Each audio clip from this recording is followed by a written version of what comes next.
Is disc golf on its way out? In today's episode of the Chain Clankers Disc Golf Podcast, Trenton is back joining us, and he is going to be helping us uncover the truth of if disc golf is slowing down and if it is time for the end of disc golf's rise and claim to fame. All that and more on today's episode. Let's get into it right now.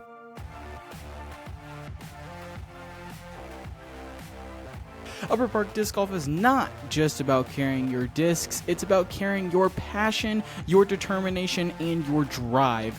With their innovative and durable disc golf bags, you'll have everything you need to conquer the course and reach for the skies. Designed with precision and built to last, these bags are crafted to enhance your game. With spacious compartments, comfortable straps, and smart organization, you'll have your discs, snacks, and accessories right where you need them. Whether you're a seasoned pro or just starting out, Upper Park Disc Golf has the perfect bag for you. From lightweight slings to full-featured backpacks, their range of styles and sizes ensure that there's a bag that fits your unique needs.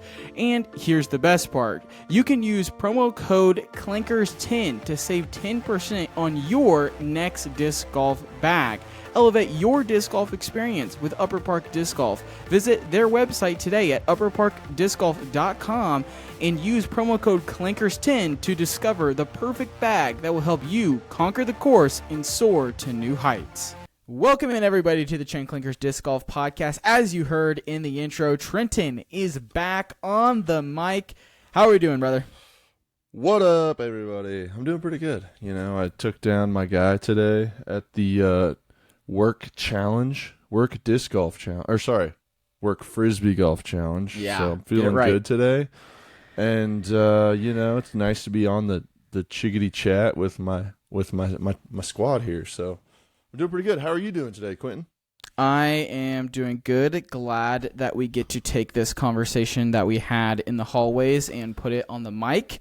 I think you and I both have had this conversation multiple times, and it finally got to the point where it's like we need to sit down and talk about this to the wider audience to see if we are crazy or to see if other people agree, and maybe we need to change some things and how we think about the sport of disc golf. So like I said in the intro, we are going to be talking about, is this the end of disc golf? Is disc golf slowing down? Can disc golf continue to grow after its COVID bang? What else do you want to talk about, Trenton, before we get into the show? It's been a minute since you've been on. What are you up to? I want to say really quick, and then I'll get into what I'm up to. We want to hear what you guys think of this episode as well. So in the reviews or whatever, or honestly the best way to do it, to get the dialogue rocking, would be Instagram. Shoot us a message. Let us know what you think. If you agree, disagree. Jump on the Facebook page, Chain Clankers Disc Golf. Get a discussion going. Let us know what you think. Maybe I'll even fire the discussion up once this episode drops to see what our listeners' point of views are. But yeah, that's all I wanted to say on that. But overall, dude, I'm doing good. I got my daughter was born, as all you guys know, just about a year ago in a month, and life got a little crazy about right away, but 4, 5, 6 months in, and then obviously I had to step away from making the show with the Clankers, and I'm still around, still talk to Quentin almost every day, and just haven't been able to doing YouTube videos, doing the podcast once a week. Just got overwhelming with just kind of life in general, children and wife and work. So I got a new job. I think we might have talked about that. I'm maybe same company, new job, doing a little bit different thing, which has been great. And yeah, man, just living life. Kids are healthy. Kids are doing great. It's summertime, and the discs fly better when it's hot. So can't complain. That is fair. That is very fair. Well, okay, let's just kind of jump into it. So the first thing that I wanted to do in this conversation is I want to make a comparison of disc golf to pickleball. I feel as though those are the two largest, fastest growing sports right now, pickleball and disc golf. And I think pickleball has gone a little bit more mainstream, and maybe, we can explore those reasons why. But just for example, some these two articles I have here, the title of this is Pickleball Slam on ESPN beats out MLB, NHL, NBA in TV ratings race. This says in this article on Yahoo Sports that ESPN's coverage of the Pickleball Slam averaged 237,000 adults under 50, tying the Bruins Blues game as Sunday's fifth highest rated sporting event. I believe this was in...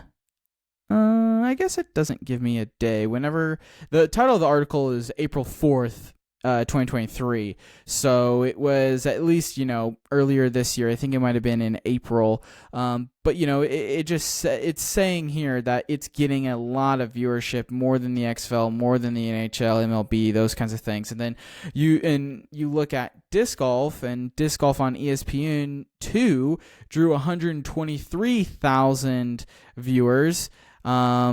In 2023, so it says here, Disc Golf Pro Tour Special drew 123,000 viewers in a .04 rating with adults aged 18 to 49.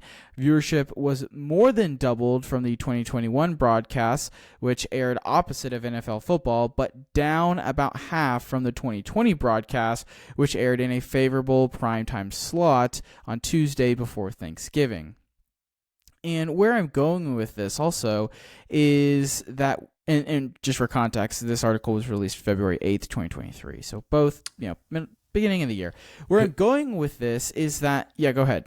Hit me with the pickleball numbers and then hit me with the disc golf numbers one more time. Pickleball was, let's say, 250,000 and disc golf was 125,000. Okay. That's all I need to say. So about double-ish, I guess, if the math works out there. And you're seeing a lot of big-name people get into pickleball. LeBron, Serena, Mark Cuban. There's a lot of money being poured into pickleball right now.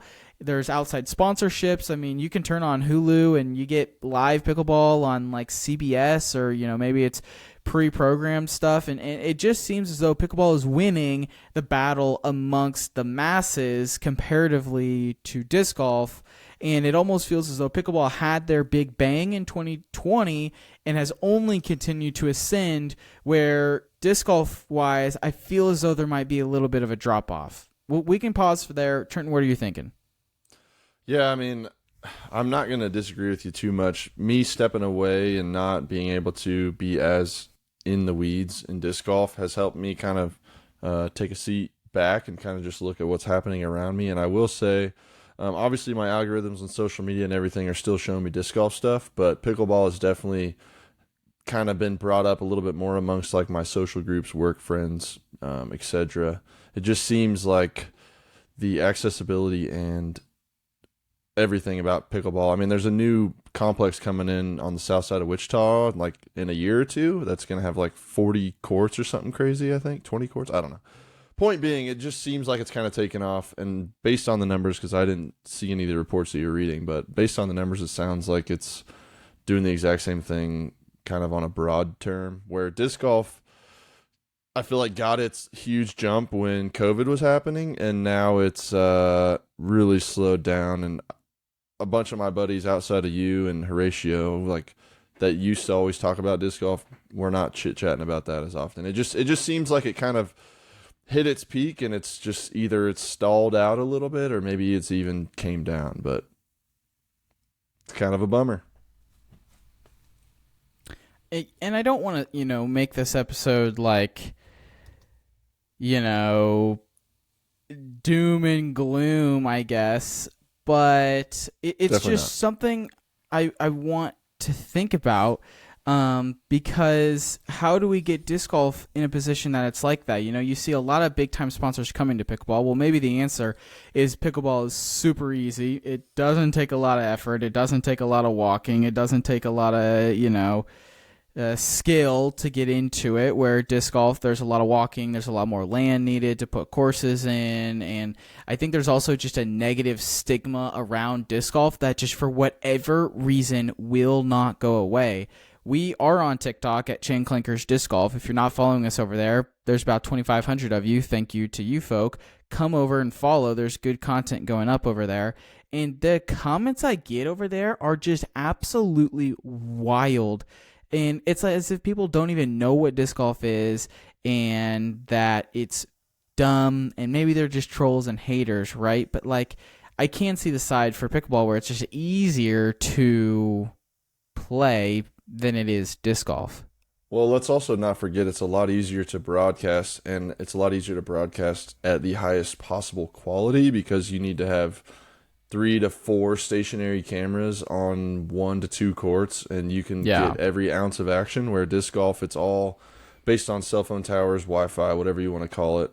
Maybe it's Elon Musk's internet. Can't think of what it's called, but maybe it needs to be Elon Musk. Maybe it needs to be Starlink and not Verizon or whatever. Point being, it's a lot easier to set up. It's a lot easier to record.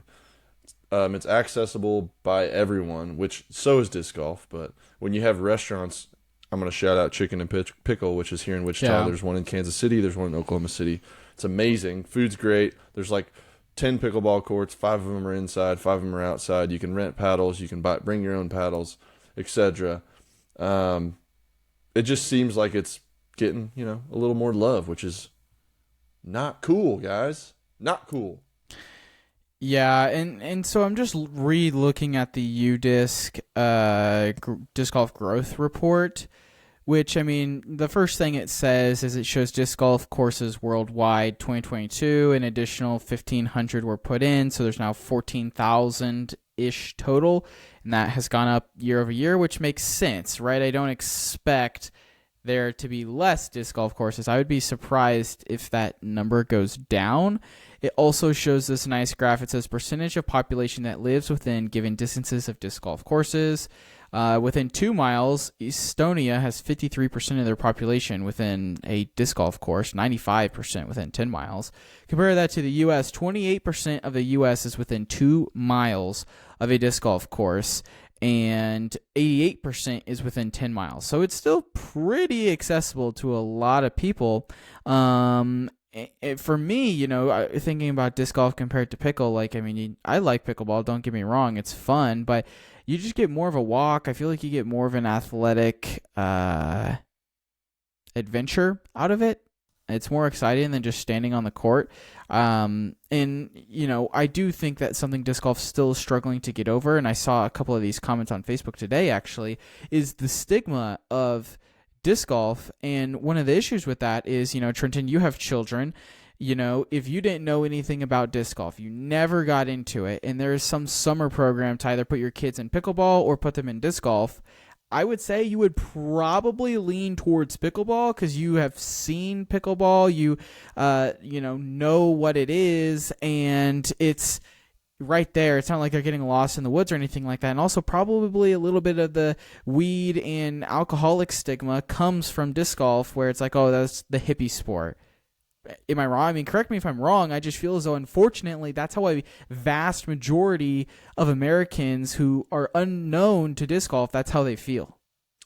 No, I think I agree. It's kind of one of the first things, if they don't say it to you, they, kind of like, oh, you play disc golf, huh? And they give you that side eye, which maybe not everyone's seen, but I'm sure most of you have seen. And I don't know. It sucks that it's that way, and I don't know how it's going to get out of that stigma, I guess, if it is a stigma. But I don't know how it's going to get out of that unless it's mainstream on ESPN every weekend or something. I think that's what it's going to take, but it's going to be hard to do. And so just continuing to go through this report by UDisc, it does say that more people than ever are playing disc golf. 1.2 million disc golfers use UDisc in 2022. 548,000 of them scored at least one round. 19 million rounds were scored. 56% of UDisc players scored at least one round a month. Now, that last statistic to me is, I would not have included that statistic. That is not a good statistic. You're telling me that only 50% of the 1.2 million disc golfers on UDisc scored one round a month? Now, that could either be a disc golf at large problem or a U-disc problem. You and I, we play a lot of rounds together that we don't score on U-disc. I guarantee a lot of new players who don't know about U-disc don't score on U-disc, right? So that number probably is a lot higher, especially when it says that 1.2 million disc golfers use U-disc. I would say there's at least probably another 1.2 million users who don't know what U-disc is, or they don't use U-disc, or they don't want to pay for U-disc, so they're not on there. I would feel pretty confident that that's a thing. I know I don't score around every single time I go out and play. Now, granted, lately for me, because I've gotten my boss into disc golf and he's new and he wants to track his scores, that way he can see himself getting better. I've been a lot more on that, but I don't know, like, how often are you scoring rounds on U-disc? I think every time I play, except for maybe, I would say 9 out of 10 times I play, I'm scoring it because, one, I pay for it, and two, I kind of like to keep track of how I'm doing. Plus, I'm not like the best at mentally keeping exact track in my head of what's been happening. I kind of think about other things, which is a good thing and a bad thing, and then I forget what I got 4 holes ago. So, gotcha. I mean, it says average U-disc rounds per player. 2018, for example, 20 rounds a year is what I'm getting from this report. It actually doesn't do a great job. Like, is that a month? I'll literally read you what it says. It says, while the total number of people playing using U-disc to find courses and keep scores up, the average number of rounds scored per person dropped slightly, an expected development as some people return to the office or other activities. Enter, yes, but we're still seeing rates well above pre-pandemic levels. 19 million rounds is a heck of a lot of disc golf rounds being played. And then it says average U-disc rounds per player, 2018 is 20, and then 2020 is 26, 2021 is 29, 2022 is 27. To me, does that mean they're only doing 27 rounds a year? Is that how you would read that graph? That's how I'm reading that, and I don't think that kind of speaks for it in my mind. It's like, so it was at 20, jumped up, right, to 26, went to 29, and then it came back down. So it's almost seems like it's plateaued. The average disc golfer, at least through the U-disc stats, in my opinion, it sounds like has stopped playing as often. Yes. So I agree with you. It's slowed down. I think we are getting a slowdown. I think that 2021, 2022 was the peak, and we are heading for a slowdown. And I think this is the point, we've talked about it on this podcast before, this is the point that we find out what is the new norm in disc golf. Is the new norm, maybe when the 2023 report comes out, maybe that number, it comes in at a 27 again, or it comes in at 28, or it comes in at 26. I'd be like, okay, we're probably finding our new norm. That's okay. But if it comes in at like a 24 or 22 or 20, then it's like, oh, we are actually falling back to what we were before the pandemic. We are losing all of that growth. Because I think we all expect we're going to lose some people to other life events. Having children, getting back into the office, moving places. You know what I'm saying? Like, There are external factors that might not allow you to play disc golf as much as you could during the pandemic. And maybe you just want to do other things. Maybe you want to go play pickleball. So the later on in it, it also gives this fun tidbit that keep in your back pocket or whatever. It says disc golf courses, there are 16,000 in the U.S. Tennis facilities, 14.6K. Pickleball facilities, 10.7K. Oh, excuse me. I read this wrong. Golf courses, ball golf courses is 16K. Tennis facilities, 14.6K. Pickleball, 10.7K. Disc golf courses, 9.4K. So there's about 1,300 more pickleball facilities than disc golf courses. And it does say in here, keep in mind, golf and tennis both include private facilities that often involve membership fees. Meanwhile, 90% of disc golf courses are free to play. I would say pickleball is also going on free to play. Most of them are free to play. Later on in the article, it says that 9-hole courses are being installed more than 18-hole courses, almost double the amount, which is pretty interesting. universities and schools, and more people are getting into it. Internationally, it's getting bigger, which is cool. And that is kind of the end of the article. It just says like Latin America is a hotspot for disc golf. Like Guatemala is up 306%, Mexico 81%, Colombia 97%, Belize 92%. But I mean, no offense, when you're going from 0 to 100, yeah, you're going to be up a lot of percent. When you go from nothingness to something, you're going to be up. It's very easy when you have 0 courses and you give 1 course. You are up 100%. So, I mean, do with that what you will. I think that might be a little bit misleading, as, we're both kind of numbers guys. To me, that might be a little bit misleading. It says 90% of players introduced someone to the sport in 2022. I know I did that in 2023 for sure. It just goes on to say some other jazz about how disc golf is good. But I don't know. Let's combine this with the discussion of, what you were talking about, the Drew Gibson tweet, and I'll also talk about the Jomez thing here also before we get into the latter half of the episode. So Jomez was acquired by the Disc Golf Pro Tour. To me, it seems as though they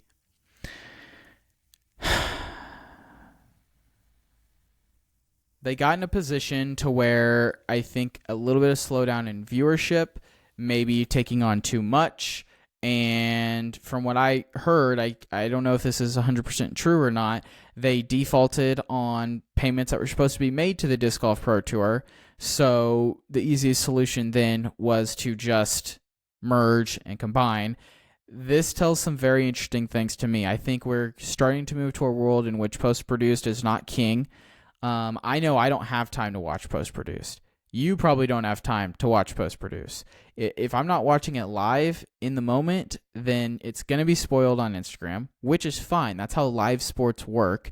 You can get on UDisc Live to see where everyone is right now.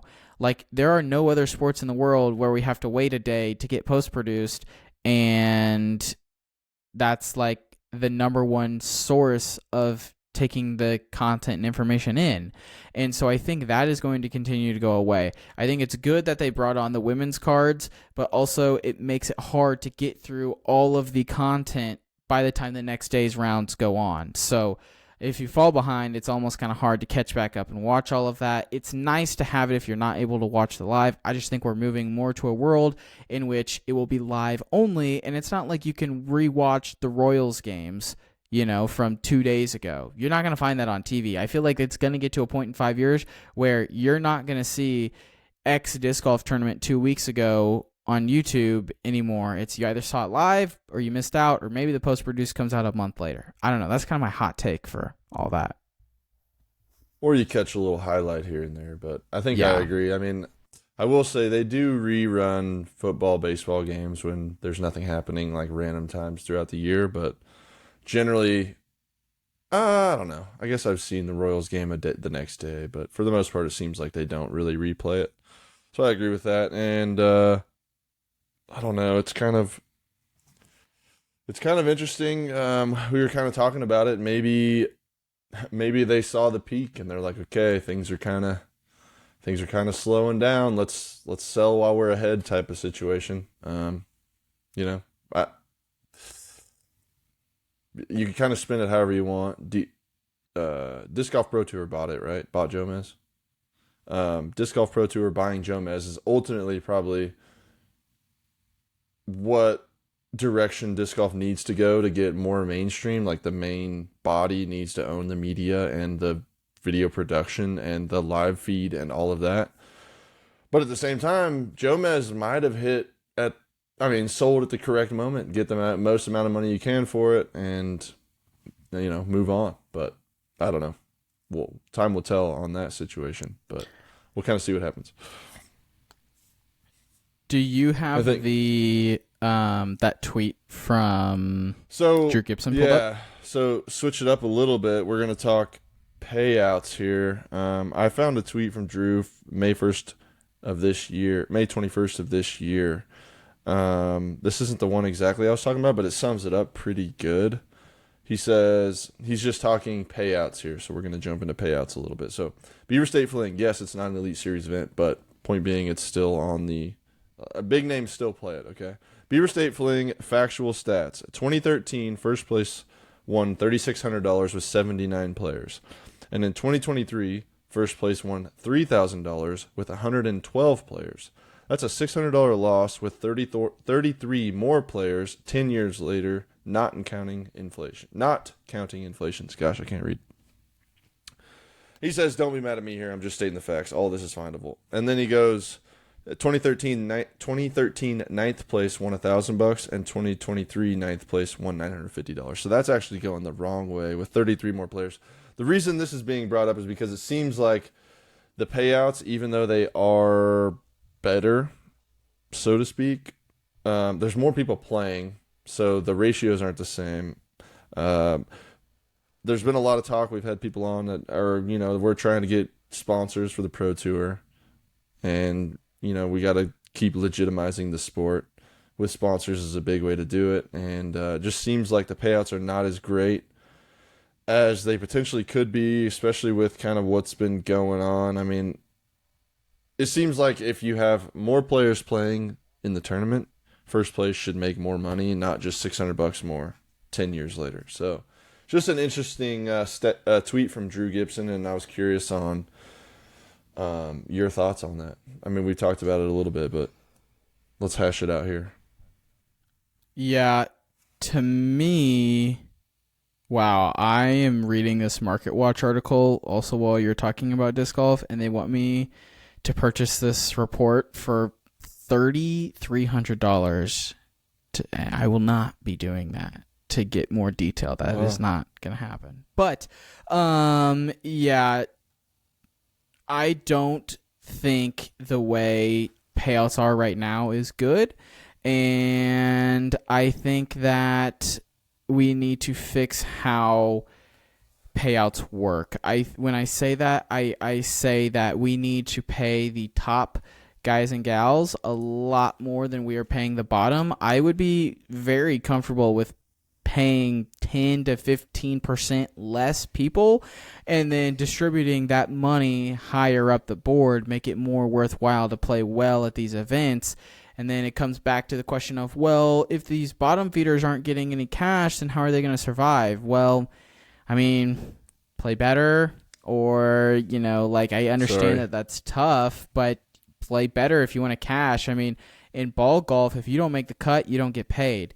Granted, if you make one cut, maybe that pays for your entire year. $150,000. Yeah, that could be true. So, but that's one of those things where there has to be more money coming into disc golf, and I don't know why big sponsors aren't coming into disc golf. I don't know why a Nike's not coming into disc golf. I don't know why ESPN is not fully invested. I don't know why big-time celebrities aren't crawling to get in, like they are with what we talked about earlier with pickleball. They are doing those things. Those things are happening. And sure, you can say like Arby's came into disc golf, but they got out pretty quick. Barbasol or Guaranteed Rate or Johnsonville, yes, they were all in. That was just for a couple of tournaments. Are they still kind of all in? I feel like the ads on the Disc Golf Pro Tour are a lot more like smaller companies that are maybe this tournament they're going to sponsor a couple holes and a commercial, and you won't see them for 2 or 3 tournaments.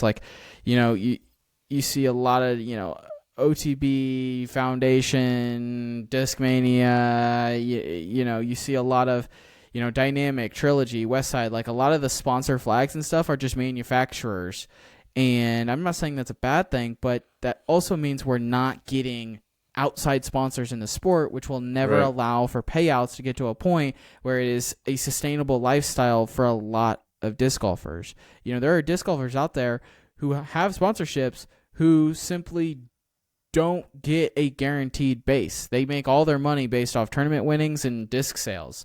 That is a very terrifying way to live, and we have to get those outside sponsors in order to change how disc golfers live, which allow us to make a world in which, you don't make the cut, you don't get paid. Yeah, and just to go back to the sponsorship things, I don't know. I didn't research.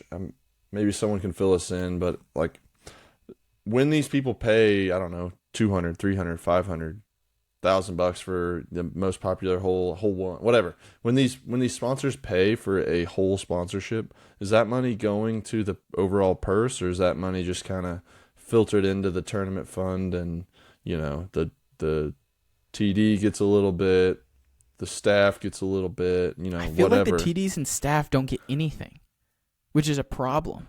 On the Elite Series? I don't know. Yeah. I have no idea. Point being, like, it's just, I don't know. I ideally, right, you would want to have money coming into the event, tickets, whatever.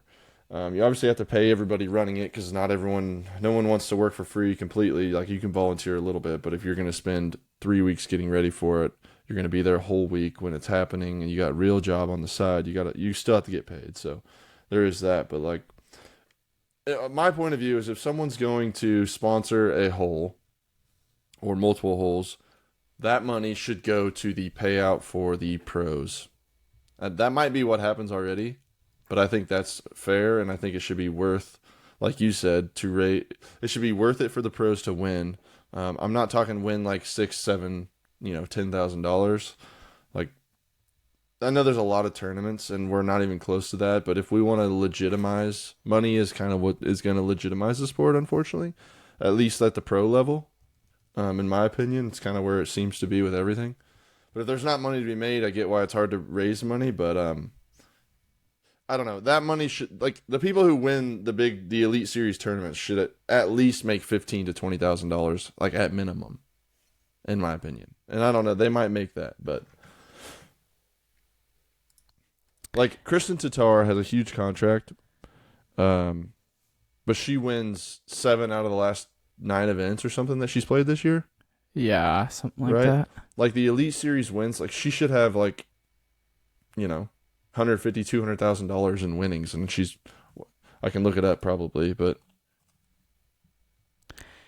yeah, I mean, I'm looking at pickleball also, and it's saying, like, first in the men's, women's mixed division is like $10K, so it's $10K an event. So, I mean, I don't know. Like, she's won $32,000 this year.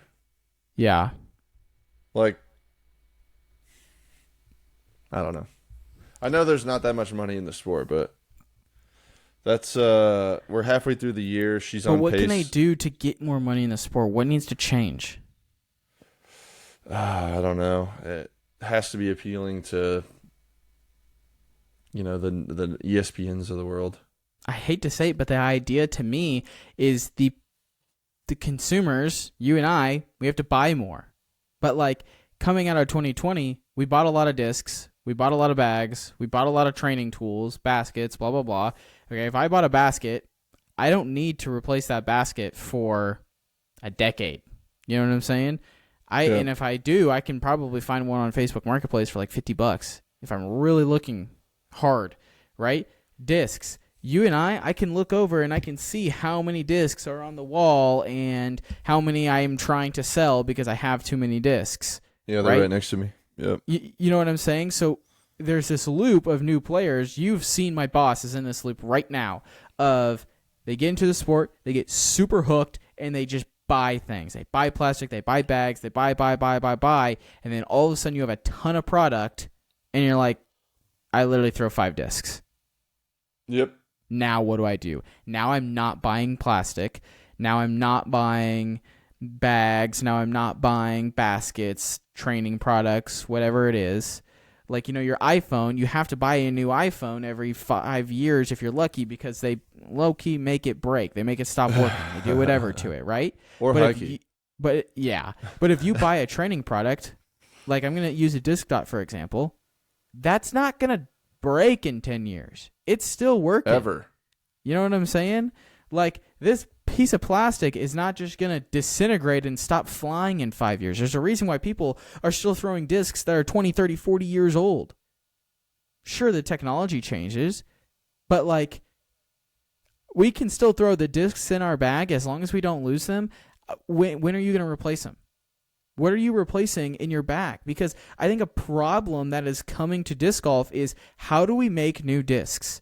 How do we make original discs? How do we make things that aren't just like, let's take an example here, like the Lozadal. The Lozadal is just a hex with Simon's name on it. Let's be honest. It's a glow disc with Simon's name on it, and it went crazy. Okay, so we have Tour Series every year, which is just the base disc with their name and stamp on it. So if the stamp's not cool, I'm not buying it. Don't they spin it to where it's supposed to be like it's tooled a little bit differently sometimes? Isn't probably, yes, slightly. It's probably not, though. It's probably not, let's be honest. Probably more overstable if I had to guess. I would doubt it's tooled any differently. The Sake Bomb Slammer is tooled differently. Yeah. But the Sake Bomb Felon is just a felon with his logo on it. And maybe for them at their level, their arm speeds, their game, it is slightly different. But for the majority of disc golfers who are 950 rated and lower, it's going to fly the exact same. It's still overstable. It's still too fast for your arm speed. Like, you know what I'm saying? So it's like, okay, how do we make original things that people need to buy? How do we make discs that are new to the market? Like the Athena. I like the Athena, but the Athena is just an Explorer.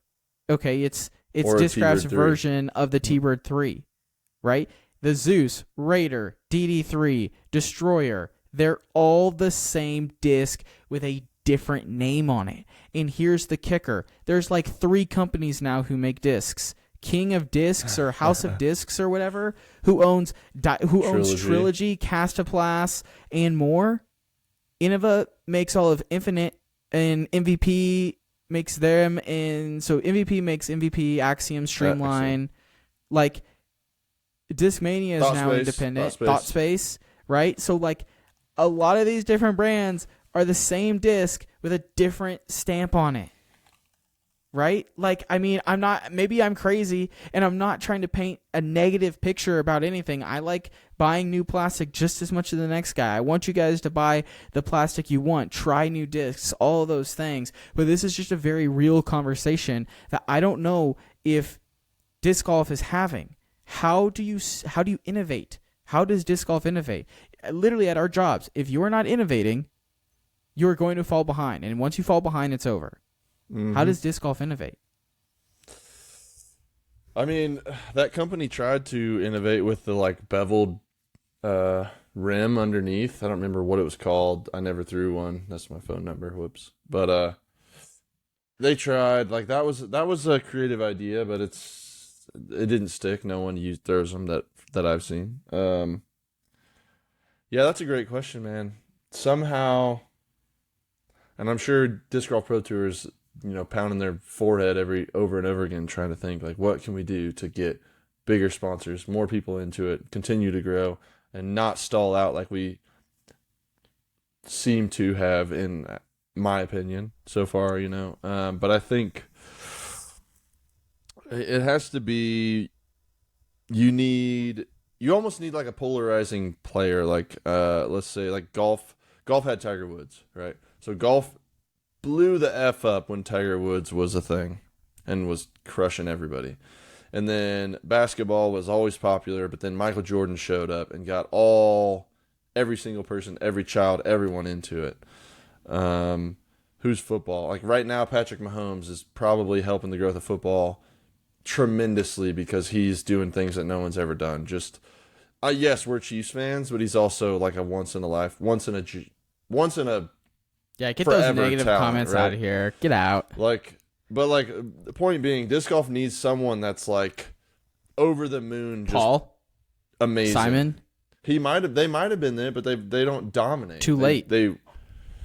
Is it too late? It's too late for them. Paul's washed. Let's get that started. Paul is absolutely washed. He's done. Hot take. Paul's done. It's a good thing he got that world championship because I don't see another way. It's like LeBron. It's like we all knew LeBron was washed when he won that ring in 2020. And I kind of feel as though we saw Paul get washed. He's done nothing of value on the Pro Tour. I don't even think he's sniffed a podium yet. Simon he just shot like a 980 rated tournament or something like that. Yeah. Simon is still good, but like if Paul and Simon were as popular as they were and playing as well like now compared to like 5, 6, 7, 8 years ago, that would be pretty big. That's why when we look at today, it's like, you know, Gannon Burr, Eagle, if he can continue to stay healthy, Calvin, like some of these guys are really good, but do they have the social media? Do they have the swag to pull like Paul and Simon do? Right. Like Calvin is amazing and he's funny and he like when they get him in front of the mic, he says hilarious things and all that good stuff, but I don't know if he's the guy that's going to just draw everybody in to want to play. There's just got to be someone that makes everyone want to play. And honestly, it starts with like, you know, younger folks being interested in who's playing and the best in the world and, you know, wanting to play, like wanting their parents to be like, take me out to play disc golf, you know, whatever. That's where it all begins. Because if you think about it, like baseball, basketball, football, like all the, I feel weird if I'm talking about kids, but all the kids are into it, right? Yeah. And they're talking their parents into taking me to a game. I want to watch this. I want to do that. They have the most free time to do all these extra things. And honestly, disc golf isn't as popular. You don't, like, I didn't learn about it until college. At best. Like, it's not a thing you talk about in high school. Like, no. Ricky and those guys have things that are or have programs they're trying to get it into, like, the younger generations. But that's what's going to get the sport to just blow up is people that are younger getting into it and playing it and being obsessed with it. Not the 20-year-old old guy. Until disc golf gets to a point to where it's mainstream enough to play as a high school sport, middle school sport, like, you know, you can sign up for tennis, you can sign up for baseball, basketball, football, all those things in middle school and high school. Until that happens for disc golf, I think it's going to be pretty tough because kids are always going to see the opportunity. Well, I want to go to the NFL. I want to go to the MLB. I want to go to the NBA. Blah, blah, blah, where you don't really have that with disc golf. I mean, sure, Gannon is showing that you can be young and really good and you can make it on the Disc Golf Pro Tour, but that needs to be at a wider scale of kids just wanting to play disc golf, which I think is key to its overall success and growth and all of that. I think we've beat a dead horse at this point, and like we said, driving everybody nuts. Like we said at the top of the episode, this is not a F disc golf. We're done. Hate it. This is a challenge process. We are challenging the status quo of disc golf. If someone doesn't do it, we are going to fall behind. And I feel as though it's okay to take a step back and look at something you like with a little bit of critical thinking skills and a little bit of, you know, hey, let's play devil's advocate here. Is disc golf dying? How can we make sure that that doesn't happen? Because if we don't have those conversations, it's going to die before our eyes. Y'all ever watch Star Wars? None of them ever thought that a Sith was in charge until it was too dang late. All right? So what happens when we're all just chilling? We're like, there ain't no Sith. We're just killing all these droids or whatever, man. Like, it's cool. And then all of a sudden you get wrecked. Okay? You let the clones come in, Order 66 and all that. We don't want to get 86'd out here. So we have to have these difficult conversations, which is going to lead us to this next one. And this is a hot take. But if you're an amateur disc golfer, tournaments kind of suck. Let's be honest. Amen to that. Tournaments kind of suck. And I'm not calling out nobody. But I remember when I first started signing up for tournaments, it was $25, $30, $35 after the $10 fee if you weren't a PDGA member. And then you would get like 2 discs, a towel, a hat, or shirt. Maybe that's a little bit overboard, right? But you would actually get something. And lately, I feel as though, you know, you get like 1 disc from people I've heard. In the local area. Well, this is also, overall? I'm talking overall. This is other people I've heard that I've chatted with on Instagram. Because I'm not saying it's just our local area. I've, you know, talked to other people about this before that, okay, you get 1 disc.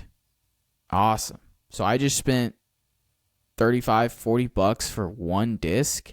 And I now have to cash if I want to get more discs, and I'm in a position to where I'm good enough to cash, but I don't need any discs because I'm still just going to throw the same 5 discs I do every time. Like, do we see the cycle we're getting into? Maybe you like competing, and that's awesome. But man, it is in these tough times, it is hard to go out there and spend $40 to compete against some other people for pride or competition or whatever. You can do that at a league night.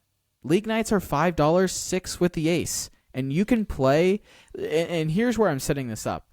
To get a PDGA membership, it's like $50, right? That means you have to play at least 6 tournaments to get a deal on not having to pay the $10 extra fee. Okay, so you have to play 6 tournaments. Let's say they're $40 a pop. So that's 6 times 4, which is 24. So that's $240. So that's $290 you just spent to play 6 tournaments this year. For that same amount, I actually don't know what that math is. So I said 290 divided by 6. You could play 48 league nights. That's every week of the year except for 4 of them. You could play every week of the year except for January. Right?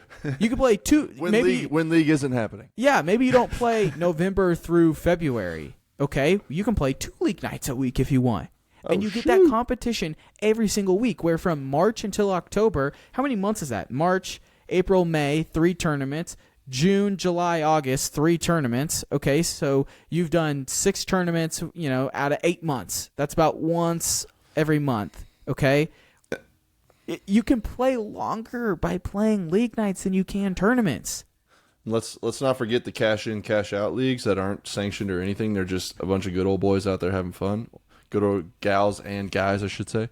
And then if there is like leagues that are ran by your local shop or whatever, you get store credit. Your $5 is worth, if you cash at league night for $5, you're getting, $12 in store credit. That's a disc. That's worth your money. So you spend $30 to play $40 to play a tournament, and you get last cash, which is enough for 1 disc. You're losing money. You're losing money still. Or maybe you can get a pin from the, Ducks Flying Discs around here, whatever your local shop's called, Infinite Disc, whatever it is. You get a little pin to put on your bag for $5 because you won $6 in payout. Yes. And so that's one of those things where, maybe even at the amateur level, you kind of fix the payout. But it's like the players packs are not worth what you're playing. Like I played a B tier last year, and I think the players pack was 1 disc, and it was like $50-$60 to sign up. So I spent $50-$60 for a $20 disc that I'm never going to throw because it's not something I wanted. Ballista Pro. It's a Ballista Pro, right? I can't throw that. And now I have to cash if I want to break even on this. Sure, you get rated rounds. We all know that ratings are broken. And it's just honestly, it's an ego thing where you're like, oh, well, I'm 920 rated, so I'm a better disc golfer than you. That is not true. There are so many different things that go into if disc golfers are good or bad, better than whomever. All it takes is one guy to get hot, And on this ratings point, it's kind of funny, too, because it's obviously broken if there has to be a website or whatever. I don't even know what it's called, and I'm not going to look it up. But there's a legitimate website where you can take what your rating is in whatever state that you're in and compare it to people's ratings in, say, Florida or Missouri or whatever, New York. And, technically you're better because your ratings, the players in your area are actually better than the players in that person's area. So you might only be a 900 rated player in Kansas, but if you were to go to California, you would be a 950 rated player. Like, obviously there's a problem if that's the case, and it varies that much by region or state, in my opinion. This is not the opinion of Chain Clankers. This is the opinion of one guy named Trenton. So, I don't know. I mean, I am saying that I agree with you. Like, Horatio, sure. Horatio said that, I'm trying to find that site. It's hard to find. Trenton said Horatio said when he went to X state, I'm not going to put this state on blast, but they had a lot of courses that here in Kansas would have been par 3s and they're par 4s there. And so, Right. yeah, okay, you got a 3. I got a 3 also. We did the exact same, but you get a birdie and I get a par. And your rating is better because you get a birdie. Like, you know what I'm saying? So it is one of those things where the ratings are broke. All you're getting is 1 to 2 discs. Maybe you're getting a hat that you're never going to wear or a shirt you're never going to wear. Sick. Maybe it's cool and you do. And I understand that it's hard on tournament directors to put together. I want that to make that very clear. I understand it is We're hard not knocking and it's anybody. economically hard for tournament directors to put on good players packs. I'm just saying, from an amateur standpoint, is it worth you spending $60 to get 1 disc, and the pro makes $250 that week? You know what I'm saying? Like, out of a typical tournament, let's say 20 out of 80-person tournament, 20 of them are MP, FPO, and the other 60 are AMs. And if the pro division is bad, your rating is going to be bad. If you and a pro shoot the same rating, your rating is going to be bad than if they would have shot 5 strokes better. Then your rating would have been significantly higher. And it's just one of those things. To me, times are tough right now. It is hard for me to get around and be like, yeah, I'm going to drop $300. I'm committing $300 to disc golf tournaments when I can take that same $300 and I can play league all year long. And like you said, cash in, cash out. I can make money every week if I play well enough.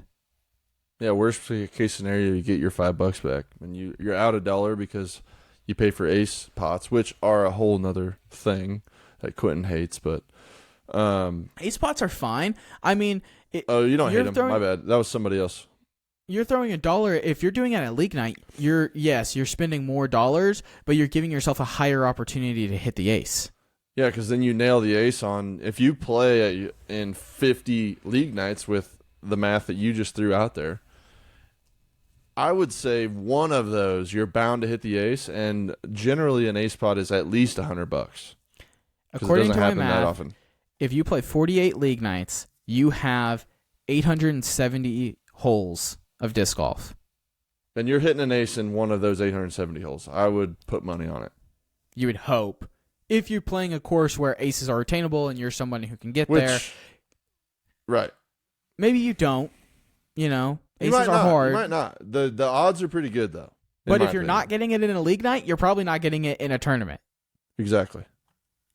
And so you have a higher chance because, like, that's 870 holes worth of getting an ace. You play 6 tournaments a year times 18. That's 108 chances. So you have, let's divide that. No more math. You have so many more chances to get the ace on the league night than you do at the tournament. You play more disc golf. You play frequently more. You put yourself in more competitive landscapes that will learn to make you play better under pressure.